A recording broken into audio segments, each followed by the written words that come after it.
Eu denunciei um crime ao MPF. A consequência? Eu estou sendo processada criminalmente pelo procurador Marcos Marcelos Gonzaga Goulart. Eu vou te contar essa sórdida história aqui no videocast, o crime de 1 trilhão e 200 bilhões de reais.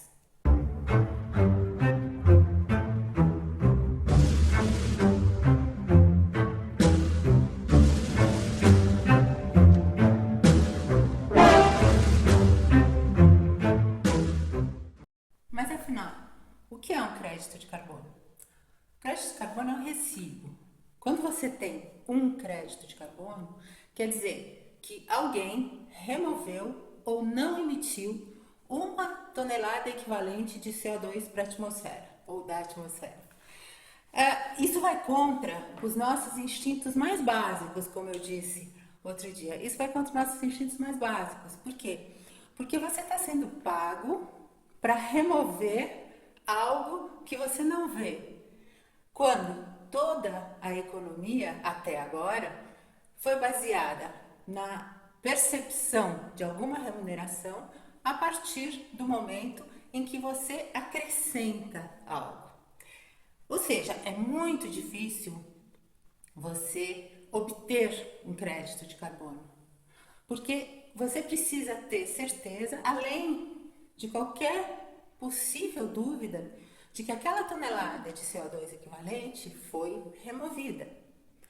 É por isso que existe um projeto, é por isso que existem metodologias, é por isso que existe um arcabouço criado pela UNFCCC. Você já sabe que a UNFCCC é o braço da ONU que cuida das mudanças climáticas. Existe todo um arcabouço desenvolvido para que, ao final do projeto, quando o projeto é registrado, você tenha certeza absoluta, você e todo mundo no mercado tenha certeza absoluta de que 1 tonelada de CO2 equivalente foi removida da atmosfera ou não emitida. Em quase 20 anos trabalhando no mercado verde, ministrando cursos, trabalhando na UNFCCC, qual é a frase que eu mais ouço? Eu tenho uma mata de tantos hectares. Quanto é que eu ganho de crédito por hectare? É uma coisa impressionante. Para começar, você não ganha crédito por ter uma mata. Segundo lugar, eu não sou médium, eu não sei dizer para você quantas toneladas de CO2 você vai remover ou você vai sequestrar com a tua mata, e também não sei em que cenário, sobre o que nós estamos falando. Por isso que agora eu vou falar para vocês sobre adicionalidade e linha de base. Ou seja, para que um crédito de carbono aconteça, você tem que cumprir com 2 requisitos. Primeiro, remover uma quantidade, um volume de CO2 da atmosfera que não ocorreria sem aquela atividade de projeto que você está propondo. Sempre lembrando que quando eu falo em CO2, é 1 tonelada de CO2 equivalente. Em algum momento eu vou explicar o que isso significa.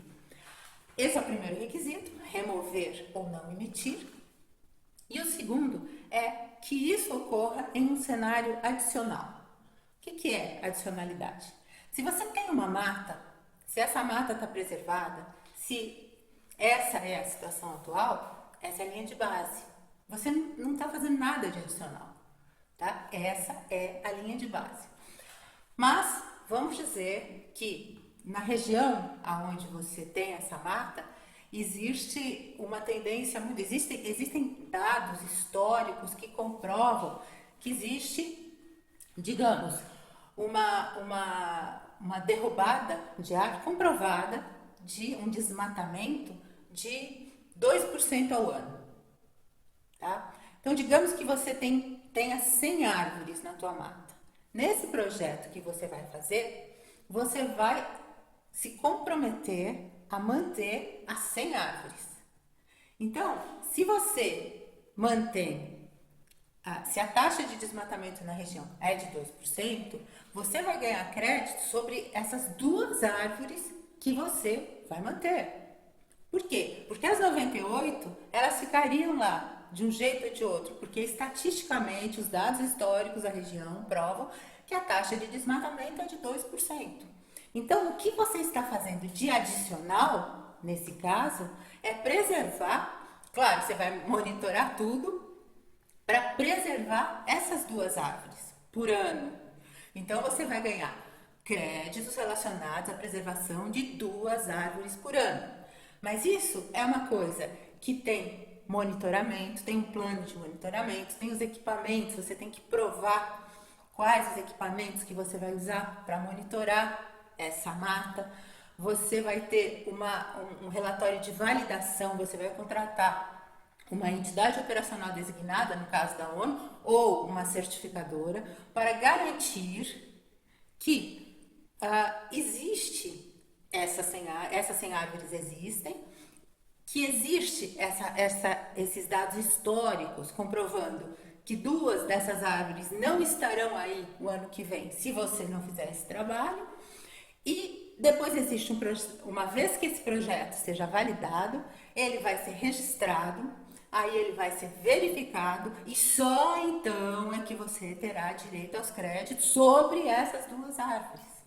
Por quê? Porque essas 2 árvores são adicionais.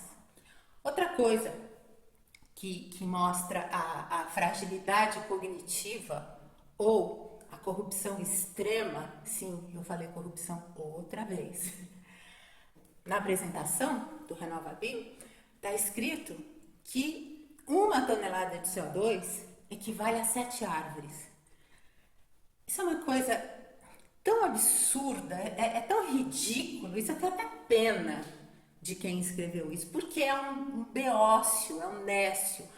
Palavras que eu usei na denúncia que eu fiz ao procurador Marcos Marcelos Gonzaga Goulart e que não deu andamento ao processo. Ele resolveu não averiguar e, ao invés disso, ele está me processando criminalmente. 7 árvores. Carbono contido em 7 árvores. Que tipo de carbono é esse? Nós estamos falando de uma sequoia ou nós estamos falando de uma pitangueira? Porque a diferença entre o volume sequestrado de carbono em uma pitangueira e uma sequoia, você pode imaginar que seja bem grande, né?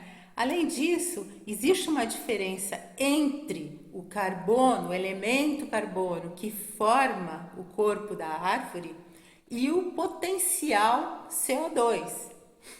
Isso, não existe nada no RenovaBio que te mostre isso. Aliás, o RenovaBio não tem base científica, base técnica alguma. Não existe atividade de projeto, não existe validação, não existe verificação, não existe registro, não existe outorga de créditos.